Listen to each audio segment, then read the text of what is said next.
Hi, everybody. For those of you that have been caught in this unpredictable real estate market, there have been many factors that contributed to price reductions, slowdown in the market, and decline in buyer interest, as well as decline in home sale inventory.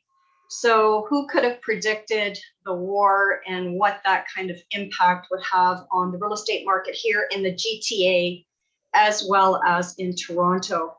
So with much speculation of interest rates increasing, that was scaring and stimulating buyers to jump into the market in the last few months of this year. And that market caused such a frenzy and made record-breaking home price sales in many multiple offer situations.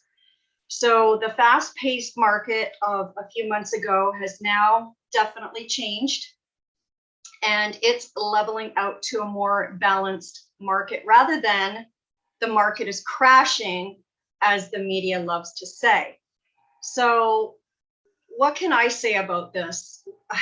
Having experienced many fluctuating markets over my 33 plus years in the real estate business as a full-time realtor, I just know that what goes down will go back up again. And what I mean by that is the sky is not falling down on the real estate market. Here's an example.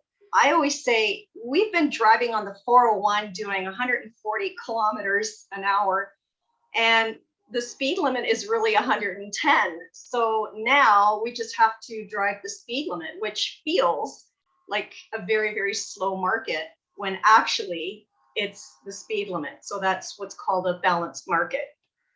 So a couple of things. Recently, the federal government, I think that was April the 7th of this year, they put out their budget regarding housing and real estate.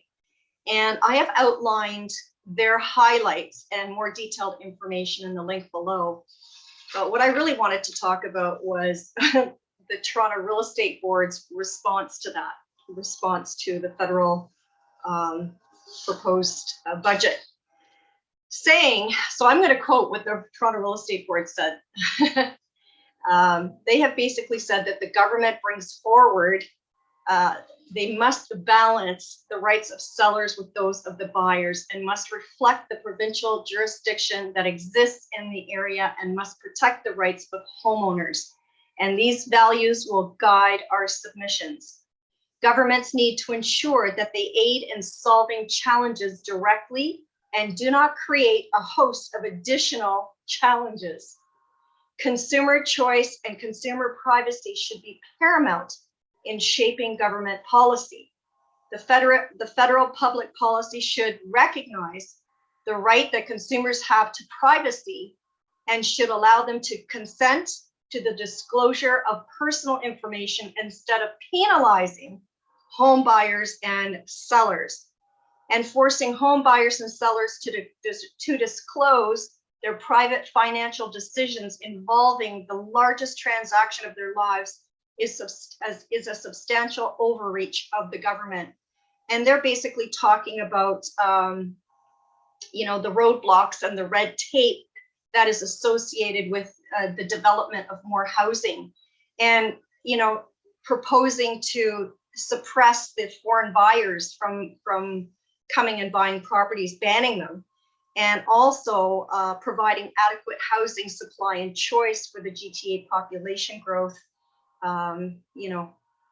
Attracting people around the world to Toronto, more importantly, and the GTA.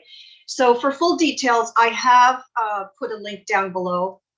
And I just want to let you know that I'm here to help you navigate through these market changes and to help negotiate the best possible prices I can for you in your real estate transaction.